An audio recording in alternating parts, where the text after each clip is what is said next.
I'm Paula Nichols, and I've been going to Harvest since it started.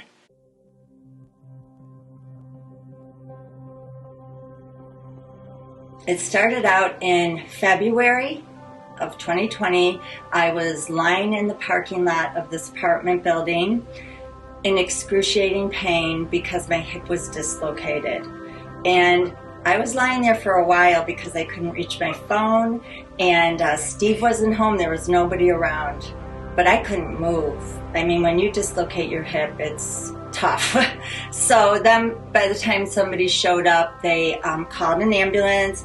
They took me to the ER.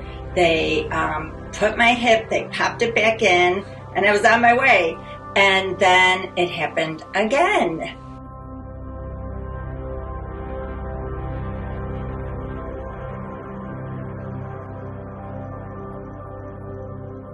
And I was glad to hear that, because that is a pain you want to avoid. It is extremely, extremely painful.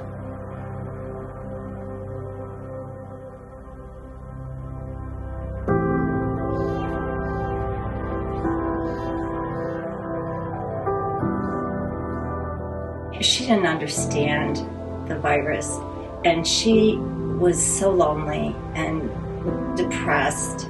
I was like ready for the surgery. It was in April, and it was during COVID. Steve couldn't be there, but I'll tell you, God gave me an incredible peace. I just felt His presence in such a tangible way.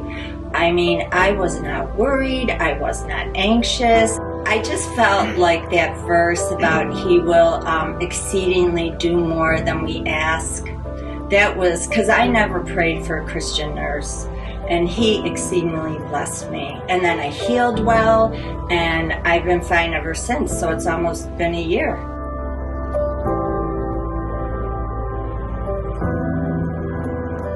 I was just so relieved to have her here. I was meeting all of her needs. I really was doing a lot for her. And some days can be very difficult, because there have been some truly difficult days, you know, when someone has Alzheimer's, and she's in her end stages. But I just knew if God is calling us, He would provide. Every day, she would thank us profusely. I mean, probably 30 times a day, she would say, "Thank you so much, thank you so much." And then she would say, "I love you, I love you, I love you." And I just realized it was God's mouthpiece. He was using my mother as His mouthpiece, saying how much He loved me for obeying Him. On those rough days, I remember waking up one morning with the thought of being a flower blossoming with a sweet aroma and just being pleasing to the Lord. And that really changed my whole perspective about taking care of her. I thought, it's not about her, it's not about me, it's about pleasing the Lord. And so now I try and wake up with that thought every morning. It just is so humbling to think that this is what He gave me to do, to honor and glorify Him. So I want to do it the best that I can.